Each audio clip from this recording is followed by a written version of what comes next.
요셉이 형들에게 노예로 팔려간 것도 큰 아픔이었습니다. 그런데 우리가 지난주에 본 것처럼 요셉이 죄수가 되는 장면을 우리가 보았습니다. 삶이 어쩜 이렇게 아프고 어쩜 이렇게 꼬일 수가 있을까요? 우리도 이런 삶을 종종 경험할 때가 있습니다.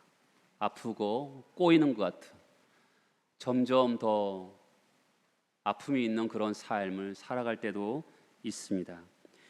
이제 좋아질 만한 것 같은데 더 나빠지는 경험도 할 때가 있습니다. 더군다나 말씀 따라 살고 믿음으로 참되게 하나님 앞에 살려고 애를 썼는데 감옥에 가게 됩니다. 우리가 땅을 살면서 겪는 아픔과 질고 중에 하나입니다. 그런데 감옥 안에서 요셉은 또 한 번의 아픔을 겪게 됩니다. 40장 14절과 15절 한번 보십시오. 당신이 잘 되시거든 나를 생각하고 내게 은혜를 베풀어서 내 사정을 바로에게 아뢰어 이 집에서 나를 건져 주소서. 나는 히브리 땅에서 끌려온 자요 여기서도 옥에 갇힐 일은 행하지 아니하였나이다. 요셉이 이 말을 누구에게 하고 있냐면 술 맡은 관원장에게 하고 있습니다. 술 맡은 관원장은 굉장히 큰 높은 직책입니다. 왕이 제일 신뢰할 만한 사람을 술 맡은 관원장을 시키는 겁니다. 왜냐하면 그 당시는 왕을 독살하는 경우가 많았기 때문에 왕 앞에서 먼저 음식을 먹든지 술을 먹는 사람은 지금으로 말하면 대통령 비서실장 정도로 국사를 논하는 그런 높은 지위의 사람입니다. 어떤 이유인지 모르지만 죄를 지어서 감옥에 가게 되었습니다. 그리고 그 꿈을 꾸게 되었는데 요셉이 그 꿈을 해석하게 됩니다. 그때 요셉이 이렇게 얘기하죠. 당신은 분명히 풀려나가게 될 것입니다. 나가면 어떻게 하죠? 14절에 오면 나를 생각하고, 나를 생각하라는 단어는 바로 기억해 달라는 것입니다. 나를 기억해 주세요. 그리고 나를 풀어주세요. 이렇게 표현하고 있는 것이죠. 옥에 나간 사람이 어떻게 됐을까요? 우리가 잘 아는 것처럼 잊어버렸습니다. 우리도 종종 누구에게 꼭 기억해 주세요 부탁했는데 상대방은 잊어버리는 경우도 있고, 또 누군가 우리에게 꼭 부탁합니다라고 했는데 우리도 종종 잊어버리는 경우도 있습니다. 오늘 술 맡은 관원장은 어떤 면에서 기적까지 자기 꿈을 해석한 것도 고맙고 또 해석한 대로 자기가 감옥에 나온 것도 고맙지만, 그러나 히브리 노예이고 감옥에 갇혀 있는 요셉을 마음을 기울였을까요? 잊어버리고 기억도 하지 않습니다. 그리고 40장 23절이죠. 술 맡은 관원장이 요셉을 기억하지 못하고 그를 잊었더라. 만 2년 후에 바로가 꿈을 꾼즉 자기가 나일 강가에 서 있는데, 요셉이 감옥에서 2년 동안 어떻게 살았을까요? 그가 기억해 주기를 바랬습니다. 사람은요, 누군가에게 잊혀지면 굉장히 슬픔이 찾아옵니다. 종종 저도 그럴 때가 있어요. 나는 그 친구들을 기억하고 있는데 이 친구들은 나를 잊어버린 것처럼 느낄 때가 있어요. 막 화가 막 치밀어요. 안 그렇습니까? 저도 그런 적이 있었거든요. 인생에서 기대가 있겠죠. 술 맡은 관원장이 직급이 높으니까 자기를 기억하면 얼마든지 풀어줄 거라고 생각했습니다. 기대하고 기대했는데 소식이 없자 얼마나 절망했겠습니까? 그렇게 2년의 세월을 지내면서 내리막에 연속되면서 질고와 아픔의 삶을 분명히 살았을 것입니다. 우리도 이 땅에 살면서 이런 것을 겪게 되죠. 믿음으로 사는 게 무슨 의미가 있는가? 믿음으로 교회 안에서 사람들을 섬기고 주님을 섬기는 것은 의미가 있고 가치가 있는 것 같은데, 세상의 틀 안에 있는 이 세상에서 믿음으로 사는 것은 무슨 의미가 있고 무슨 가치가 있는가? 그러면서 종종 용기를 잃고 낙심이 될 때가 참 많습니다. 41장이 열리면서 우리가 보는 것처럼 하나님의 때가 열리게 됩니다. 끝없이 밑으로 나락을 걸었던 요셉의 삶에 하나님의 때가 임하니까 역정과 반전이 일어나게 됩니다. 유대인으로서, 노예로서, 주 예수의 삶으로서 그렇게 13년의 세월을 흘려보내게 됩니다. 사람들에게 잊혀진 거죠. 특히 주 예수의 삶은 굉장히 갖춰져 있는 공간에 있기 때문에 더더욱 많은 사람들이 자기를 잊어버리게 되었을 것입니다. 그리고 술 맡은 관원장도 자기를 잊어버렸던 것이죠. 어쩌면 신락 같은 희망을 가지고 2년의 세월을 기다렸을 텐데 소망을 잃어버리게 되었습니다. 그런데 술 맡은 관원장은 요셉을 기억하지 못했지만 하나님은 기억하셨다라는 것입니다. 여러분, 성경에서는 기억이란 단어가 굉장히 중요합니다. 이스라엘 백성들이 고난을 받는 것을 기억하시고 하나님께서 이스라엘 백성들을 출애굽시키십니다. 하나님이 기억하신다는 것은 일하신다는 것을 의미하는 거죠. 하나님, 나를 기억해 주세요. 이 단어는요, 하나님 나를 위해서 일해달라고 하는 겁니다. 하나님께서 기억하셨는데 어떻게 일하십니까? 바로에게 꿈을 통해서 일하십니다. 사람은 잊어버립니다. 사람은 실수합니다. 종종 우리의 삶의 가운데 하나님은 나를 잊어버리신 게 아닌가, 다른 사람들은 다 좋게 하는데 나에게는 왜 홀대하시는가, 그런 경험들이 우리에게 있습니다. 하나님 나에게 관심도 없는 것 같아, 이러면서 너무나 실망스러울 때가 참 많습니다. 그러나 하나님은 우리를 잊지 않으십니다.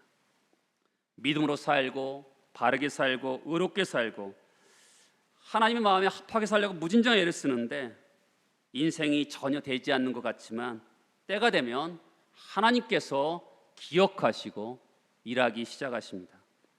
하나님이 역사하시면 어떻게 될까요? 저는 인생에서 가장 성경 본문 중에서 아주 이상한 본문을 저는 경험할 때가 있었습니다. 내가 온 것은 양으로 생명을 얻게 하고 더 풍성히 얻게 한다는 말씀이었습니다. 분명히 생명 얻는 건 알겠는데 풍성한 삶을 주준다?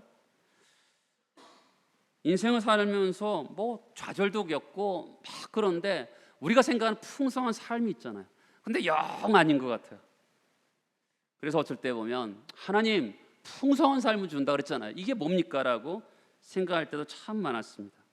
어떻게 보면 절망스러운 구절이죠.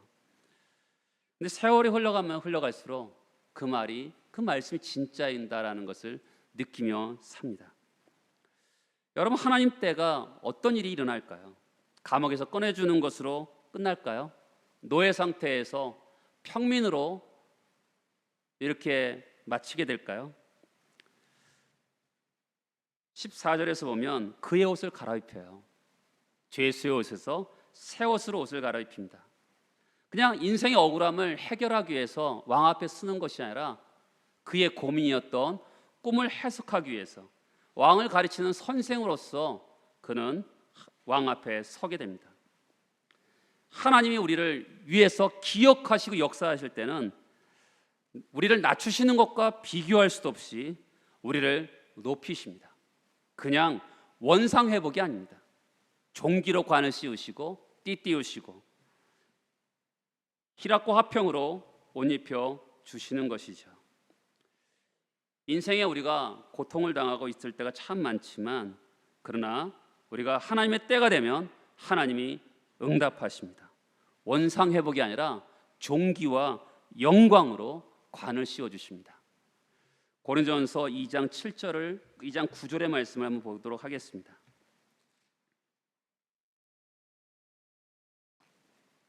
고린도전서 2장 9절에 보면 하나님이 자기를 사랑한 자들을 위하여 예비하신 모든 것은 눈으로 보지 못하고 귀로 듣지 못하고 사람의 마음으로 생각하지 못하였다. 자기를 사랑하는 자들을 위해 예비하신 것은 어때요? 귀로도 듣지 못하고 눈으로도 보지 못하고 또한 마음으로 생각하지 못한 것들이 예비됐다라는 겁니다. 여러분, 요셉은요 전날까지는 우리나라로 치면 영등포 구치소에 있다가 그 다음 날 아침에 우리나라의 국무총리가 되는 겁니다. 여러분, 이런 것을 생각할 수 있겠습니까? 눈으로 본 적이 있습니까? 귀로 들은 적이 있습니까? 하나님을 사랑하는 자들에게 예비하신 것이 그와 같다는 것이죠. 종종 우리들의 삶 가운데 속에서 우리는 종종 이런 것을 경험할 때가 있습니다. 내가 하나님을 사랑했는데 이전에 한 번도 눈으로 본 적도 없고 귀로 들은 적도 없고 마음으로 생각한 적도 없는데 하나님께서 이와 같이 기적같이 일을 행하실 때가 있다라는 것입니다. 요셉의 모든 질고의 시작은 어디서부터 시작입니까? 꿈으로부터 시작되었습니다. 자기가 꾼 것도 아니고 하나님이 주신 꿈이었습니다. 꿈을 뭐라 그랬습니까? 하나님의 말씀이라고 그랬습니다. 시편 105편을 한번 보도록 하겠습니다. 시편 105편 17절을 보면 이렇게 되어 있습니다. 그가 한 사람으로 앞서 보내셨으며 요셉이 종으로 팔렸도다. 그의 발은 착고를 차고 그의 몸은 쇠사슬을 메었으며 어떻게 해요? 여호와의 말씀이 응할 때까지 그의 말씀이 그를 단련하였도다. 꿈을 하나님의 말씀으로 시편 기자는 해석하고 있는 것이죠. 요셉의 모든 질고는 꿈으로부터 왔습니다. 그러나 존귀와 영광의 회복은 또 어디서부터 시작됩니까? 또 다른 꿈으로부터 시작이 되는 것을 볼 수가 있습니다. 하나님의 말씀, 또 그 꿈은 하나님의 부르심과 소명이었습니다. 부르심과 소명에 따라 살다 보면 질고와 아픔이 틀림없이 따릅니다. 그러나 그 부르심이 바로 종기로 이르는 지름길이기도 한 것이죠. 하나님 부르신 그 길 따라갔더니 어려움이 있지만 그 어려움이 있는 그 길이 하나님을, 그 사람을 영화롭게 하는 그 길이라는 것이죠. 하나님의 때가 임할 때 어떤 모습이 일어날까요? 성경에는 하나님의 때가 일어났을 때 이런 일들이 일어난다는 것들이 성경책에 참 많습니다. 저는 하나님의 때에 어떤 일이 일어날까, 이 창세기 41장에 일어나는 사건을 가지고 하나님의 때에 일어나는 것에 대해서 말씀을 생각해 보려고 합니다. 하나님의 때는 어떤 형태로 구성되어 있을까요? 첫 번째, 요셉을 향한 하나님의 때는 어떤 때냐면 이 애국과 왕이 실패할 때입니다. 애국과 왕이 승승장구할 때는 눈을 열지 않고 귀를 열지 않았습니다. 그런데 이 제국과 왕이 실패할 때가 옵니다. 바로의 궁궐은요, 세상에서 가장 안전한 곳이었습니다. 세계 최대 강국이었습니다.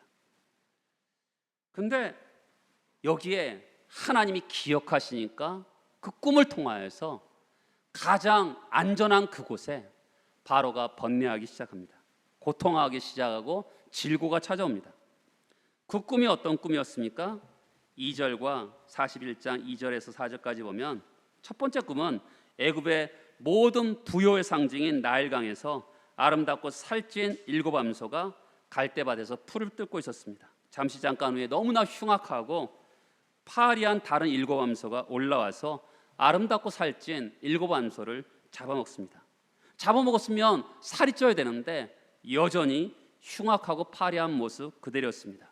너무나 충격적인 모습이라 잠깐 잠을 깨다가 다시 잠을 잤더니 두 번째 꿈입니다.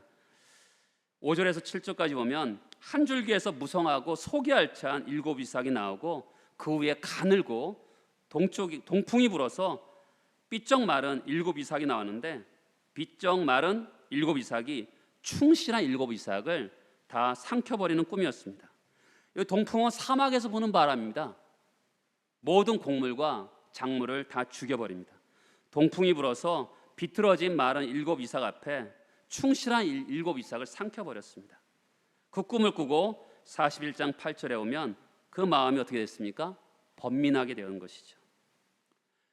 궁궐에서 가장 안전하게 지켜지는 그 왕이요, 꿈으로 인해서 마음의 심령이 고통을 당하기 시작합니다. 꿈을 몇 번 꿨습니까? 2번 꿨습니다. 여러분, 요셉의 꿈은 항상 2번입니다. 그렇죠? 요셉이 자기에 대해서 꿈을 꿨는데 2번 꾸죠. 그 다음에 술 맡은 관원장과 떡 맡은 관원장이 1번씩 꿨는데 2번이죠. 그 다음에 바로가 2번 꿉니다. 2번이라는 것은 증인의 수라 그랬잖아요. 확실히 이루어진다는 겁니다. 그러니까 진짜 뭔지 모르지만 좋지 않은 꿈인데 그 꿈이 싸하면서 그렇지만 뭔가 해석이 되지 않는 거죠. 바로는 애굽 땅에서 신적인 존재였습니다. 그런데 해석이 일어나지 않는 거예요. 41장 8절에 보면 애굽의 점술가 현인들을 불러 모았더니 해석하는 자가 없었어요. 저는 이것을 이렇게 해석할 수 있을까? 해석했겠죠. 해석을 못하지는 않았을 겁니다. 그런데 바로가 그 해석에 납득이 되지 않았다. 저는 그렇게 해석하고 싶어요. 하나님의 때가 언제입니까? 제국과 왕이 실패할 때입니다. 세상은 끝없이 잘 되는 것을 구가합니다. 그렇기 때문에 세상은 하나님께 귀 기울이지 않습니다. 하나님을 찾지도 않습니다. 그러다가 세상 최고의 권력자인 바로가 실패할 때가 왔습니다. 측근에 있는 학자들, 지혜로운 사람들이 누구도 따라올 수 있는 최고 수준의 사람들인데 그러나 꿈을 해석하지 못합니다. 왜 해석하지 못하죠? 하나님이 주신 꿈이기 때문에 그렇습니다. 이 세상의 꿈이 아니라 하나님이 주신 꿈이기 때문에 해석할 수가 없는 거죠. 이게 세상입니다. 세상은 지식과 능력이 많은 것 같고 못할 일이 없는 것 같지만 결정적인 순간에는 세상은 힘을 발휘하지 못합니다. 세상은 어떤 게 힘이에요? 돈이 힘이라고 생각합니다. 권력이 힘이라고 생각합니다. 그런데 이런 것들을 뚫고 들어오는 것이 하나님이 주신 꿈인 것이죠. 세상의 힘과 지혜가 한계가 드러나자 누가 불려집니까? 종으로 있던, 노예로 있던, 죄수였던 요셉이 불려옵니다. 하나님과 동행하고 하나님과 교통하고 하나님과 친밀했던 그 한 사람이 드디어 대안이 되는 겁니다. 이 세상의 대안이 하나밖에 없는 상황인 거죠. 교회는요, 어떻게 보면 굉장히 평범해 보입니다. 그렇지만 위기의 결정적인 순간이 오면 교회나 성도는 이 세상의 대안이 되는 겁니다.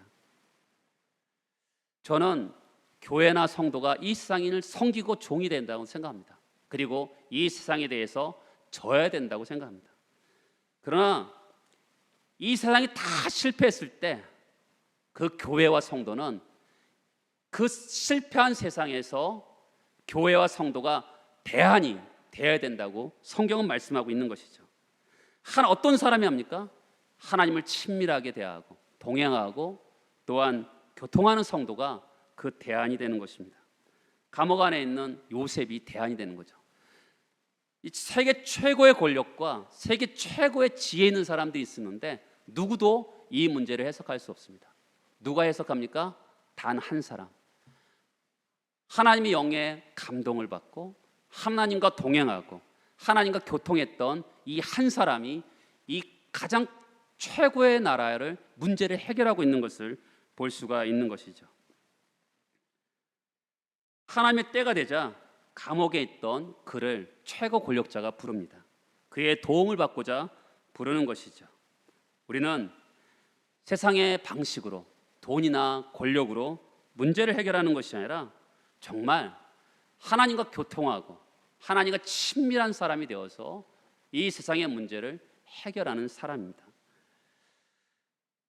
지금이 어떻게 보면 한국 교회와 성도가 적절한 대안이 될 수 있는 시기라고 생각합니다. 왜냐하면 어떻게 보면 잘 먹고 잘 살고 있지만 어떻게 보면 가장 불행한 시기입니다. 이 시기에 성도가 유일한 대안이고 교회가 소망일 수가 있는 것이죠. 지금 이 애굽은 하나님의 꿈을 해석할 수 없기 때문에 불완전합니다. 완전하지 않습니다. 그러나 하나님께서 다스리고 통치하는 세상이기 때문에 하나님께서 요셉을 통하여서 이 꿈을 해석하면서 이 세상이 완전해지는 것을 보게 됩니다. 풀어지는 것을 보게 돼요. 결국 하나님의 어리석음이 사람보다 지혜롭고 하나님의 약하심이 사람보다 강한 거죠. 세상은 육체를 자랑하고 세상은 인생을 신뢰하지만 정말 하나님이 도움이 없이는 불완전한 세상입니다. 하나님이 통치하고 역사하는 것이죠. 하나님의 때 가장 중요한 때가 뭐라고요? 제국과 왕이 실패할 때입니다. 근데 또 다른 때는 어떤 때입니까? 이때는 요셉이 준비된 때입니다. 어떻게 보면 세상이 실패했잖아요. 그러면 끝나야 될 것 같은데 하나님이 준비한 사람이 어떻게 보면 동시에 신묘막측한 방법으로 딱 맞아 떨어지는 거죠. 요셉이 어떻게 준비되었습니까? 낮아졌습니다. 노예가 되고 죄수가 되고 또 2년 동안 어떻게 보면 그 사람에 대해서 술 마시는 광장에서 어떻게 보면 기대했기 때문에 원망도 하고 마음이 참 힘든 가운데 속에서 세월을 보내면서 하나님께 그를 준비해 주셨습니다. 요셉이 어떻게 준비됩니까? 15절에 보면 바로가 요셉에게 이르되 내가 한 꿈을 꾸었으나 그것을 해석하는 자가 없더니 들은지 너는 꿈을 들으면 능히 푼다 하더라. 지금 뉘앙스가 어떻습니까? 바로는 확신할 수가 없었어요. 이 세상 최고의 학문을 가졌던 사람도 해석할 수 없는데 저 죄수가 꿈을 해석할 수 있을까? 라는 의문을 가지고 이야기하는 겁니다. 어떻게 대답해야 될까요? 원래 진짜 어려운 일인데 내가 특별히 좀 힘 좀 있습니다. 이미 잘 아시겠지만 이런 거 아무나 할 수 없는 일이에요. 저 정도가 할 수 있는 겁니다. 정말 다행인 줄 아세요. 이렇게 말했을까요? 그렇지 않습니다. 요셉의 모습은요, 하나님의 때 하나님의 교회와 성도가 어떤 사람이 되어야 되는 것을 말을 하고 있어요. 요셉의 관심이 어디에 있습니까? 16절에 있습니다. 요셉이 바로에게 대답하여 이르되 내가 아니라 하나님께서 바로에게 편안한 대답을 하시리다. 따라서 해보시겠습니까? 내가 아니라 하나님께서. 제가 만약에 설교 제목을 다시 잡는다면 그렇게 할 것 같아요. 내가 아니라 하나님께서.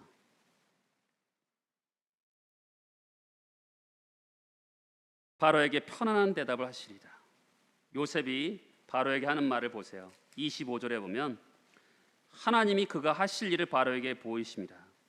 28절에 보면 하나님이 그가 하실 일을 바로에게 보신다함이 이것이라. 32절에 보면 하나님이 이 일을 정하셨습니다. 하나님이 속히 행하시리라. 요셉에 비해서 뭐가 나옵니까? 하나님이라는 단어가 나옵니다. 내가 아니라 하나님께서. 그러니까 바로가 요셉을 어떻게 평가합니까? 이렇게 합니다. 38절에서 보면 하나님의 영에 감동된 사람, 꿈을 해석하고 행정을 잘하는 사람이라고 이야기하지 않고요, 계속적으로 내가 아니라 하나님께서 하니까 하나님의 영에 감동된 사람이라고 그를 평가하고 있는 것이죠. 여러분, 하나님의 때는 어느 때이죠? 하나님의 때는 이런 때입니다. 제국이 실패할 때입니다. 그런데 그게 때뿐만 아니라 또 어느 때냐면 하나님의 사람이 준비된 때입니다. 어떤 하나님의 사람입니까? 내가 아니라 하나님께서. 이렇게 말할 수 있는 사람이 준비될 때 그때 하나님은 어떤 일을 하시는 거죠. 그러니까 계속적으로 누군가 실패하는데 나조차도 나중심적이고 내가 뭔가 할 수 있다고 생각하는 그때는 하나님의 때가 아닙니다. 나는 할 수 없고 하나님께서 모든 것을 하실 것입니다라고 똘똘 뭉쳐있는 그 사람이 준비될 때 그것 때가 하나님이 행하실 때인 거죠. 우리의 삶에 절망이 올 실패가 올 때가 많습니다. 근데 그 문제를 해결할 수 없습니다. 왜냐하면 내가 해결하려고 하기 때문에 그렇습니다. 아직도 자기를 부인하지 않고 자기를 부정함이 없고 자기가 뭔가 할 수 있다고 생각할 때입니다. 그러면 그때는 하나님의 때가 아닌 거죠. 언제가 하나님 때죠? 실패했지만 내가 아니라 하나님께서 그 일을 하실 거다. 그렇게 계속적으로 내 마음에 하나님이라고 할 수 있는 그 사람이 등장할 때 그때가 그 문제가 해결될 때인 거죠. 아무 때나 문제가 해결될 때가 아닙니다. 하나님 중심주의, 하나님 주권주의, 하나님 우선주의, 그때 해결할 수 있는 것이죠. 요셉은 꿈의 해석을 통해서 자기를 높이려거나 자기 영광을 취하지 않습니다. 자기 이익을 얻으려고도 하지 않습니다. 모든 공로를 하나님께 돌리고 하나님 덕 때문이라고 얘기합니다. 말을 하나님으로 시작해서 하나님으로 끝냅니다. 종종 어느 분과 대화하면 계속적으로 하나님이란 말은 많이 하는데 별로 하나님에게 관심이 없는 그런 삶을 사는 사람도 참 많습니다. 그런 것은 내가 아니라 하나님께서라는 의식이 아직 없는 거죠. 근데 그런 말은 별로 하지 않는 것 같은데 정말 그 사람의 얼굴과 손과 발에서 정말 내가 아니라 하나님께서라는 그 의식이 등장할 때가 있습니다.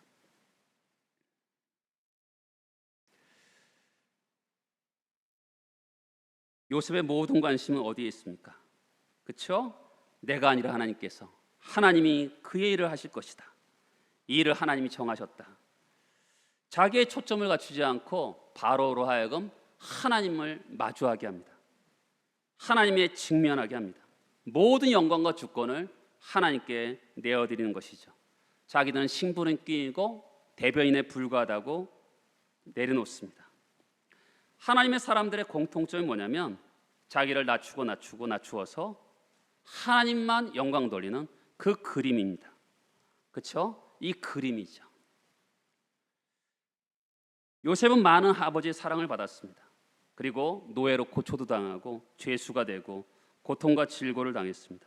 그런 모든 과정을 통해서 낮아져서 어쩔 때 보면 더 낮아질 때가 있나 이런 생각이 들 때, 그런데 어쩔 때 보면 더 지하로 내려갈 때가 있습니다. 그럼을 통해서 자기를 부인하고 하나님을 영원롭게 하는 것이죠. 정말 믿음은 뭘까요? 자기를 부정하고 하나님을 진정으로 신뢰할 때 나의 존재가 가치 있게 된다는 것을 깨닫는 것이 신앙인 것이죠. 믿음으로 하나님을 영화롭게 한다. 그럼 큰 일을 해야지만이 하나님을 영화롭게 할까요? 마더 테라스처럼 천에 안에 만에 하나 있을 만한 사람을 통해서만 하나님이 영광을 받으실까요? 그렇지 않죠. 아주 평범한 자리이지만 자기를 사랑하고 자기를 높이고 사람을 사랑하는, 사람을 믿고 그런 세상 속에서 하나님을 영화롭게 하고 하나님을 높이는 그런 사람들이 있어야 되는 것이죠. 하나님께만 소망을 두는 사람이 있을 때, 그런 성도가 나올 때 그분의 때가 가까운 겁니다. 그렇죠? 하나님의 때가 언제죠? 바로 하나님께만 소망을 두는 사람이 그 자리에 나올 때, 그때가 하나님의 때죠. 요셉이 지금 내가 아니라 하나님께서라 그러잖아요. 어느 때가 하나님의 때입니까? 세상은 절망하고 있는데 내가 하는 것이 아니라 하나님께서 하실 거라는 그 의식으로 소망이 하나님께만 두는 그 사람이 등장할 때 거기에 모든 문제가 해결이 되는 것입니다. 정말 하나님밖에 없습니다. 하나님만이 소망입니다. 그런 분들을 주변에서 보신 적이 있습니까? 한국교회가 약해지는 이유는 다른 것이 아니죠. 이런 사람들이 희소해지기 때문에 약해지는 것입니다. 하나님 앞에 낮춰지고 당신의 때가 되어서 높이시는 그 영광을 보는 존귀한 성도들이 있을 때 그 여러 가지 문제들이 해결되는 것입니다. 세상은 힘을 가지고, 그렇잖아요. 지금 바로는 세상의 지식을 가지고 문제를 해석하려고 합니다. 근데 안 되죠.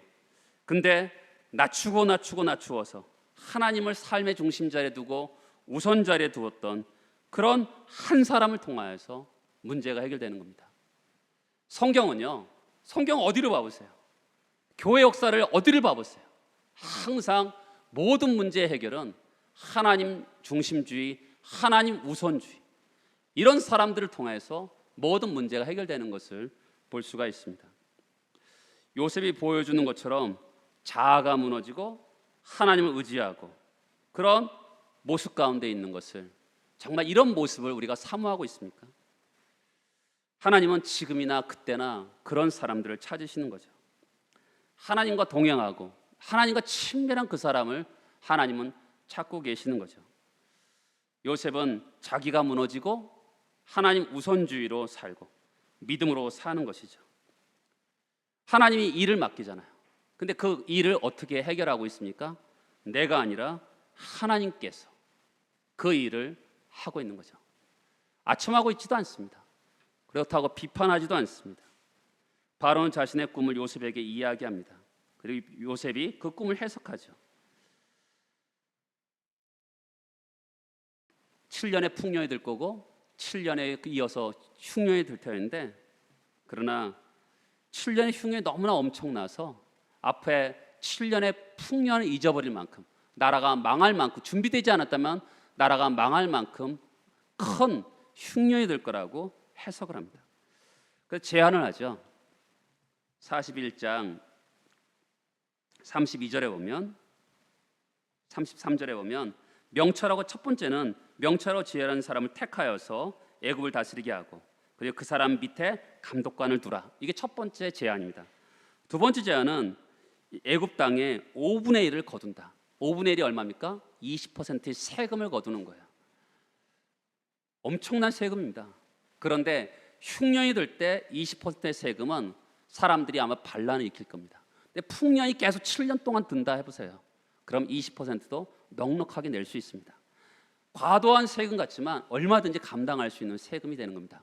지금 가장 요셉의 포인트의 가장 핵심은 세금 정책이에요. 세금 정책으로 이 문제를 해결하자라고 제안하는 거죠. 세 번째는 35절에서 보면 바로의 손에 돌려 양식을 위하여 각 성읍에 쌓아두게 하소서. 보통 어디다 둘 것 같아요?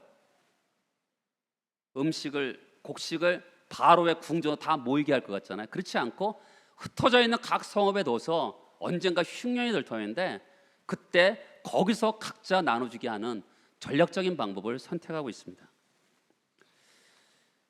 어떤 제안을 하고 있는 거죠. 그런데 여러분, 이것은 위험한 겁니다. 왜냐하면 바로가 제시한 게 뭡니까?